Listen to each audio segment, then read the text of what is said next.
World Economic Forum is a private organization. It's a club funded by 500 companies and business interests.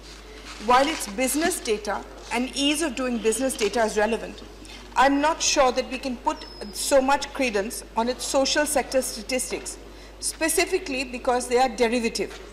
There is no transparency in the data. What indices have they taken? How the data from secondary sources has been correlated. We should actually put our faith in data to which we have a party. For instance, I'll give you an example. Rwanda is placed at number 7 by the World Economic Forum in health indices, whereas UNDP places it at 151. The same problem we have with Lesotho. Now, Lesotho has been placed for women's employment at number, I think, 14. Whereas in actual fact, what has happened is that in Lesotho, there is no employment at all. So the men go to South Africa for employment. The women, per force, have to come out to support themselves. So is this genuine, self-employment, or is it made out of necessity?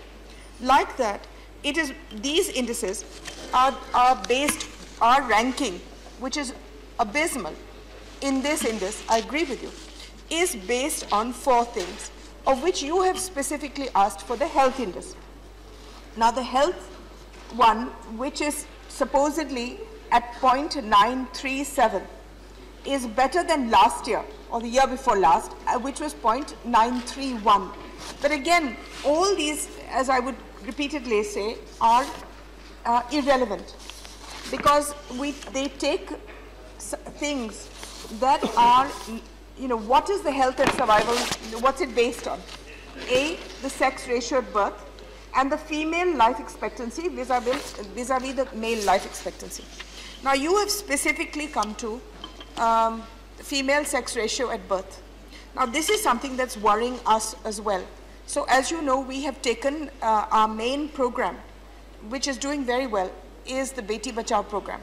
We have taken 100 districts which had the worst performances in India, and which had fallen as low as 800 plus to 1,000. And we have put in money, yes, of course, but more than that, we've put in a huge amount of energy into trying to get them to come up. And so far, the results that we've got show that in a short span of 4 months, we're actually increasing the sex ratio very, very favorably. We may not be increasing the acceptability of the girls in the house, as I mentioned here last time, because a lot of those girls are now being found in orphanages. But the point is they're not being killed anymore. So I'm hopeful that the next step would be towards keeping them. Now, you have said that I made a statement. No, actually, I didn't make a statement, but it was a remark that I had made. It's not Government of India policy, nor is it a statement. It is something saying that we have 50,000, as you mentioned, ultrasound machines. These ultrasound machines are required for many other things other than just determining whether you're going to have a boy or a girl.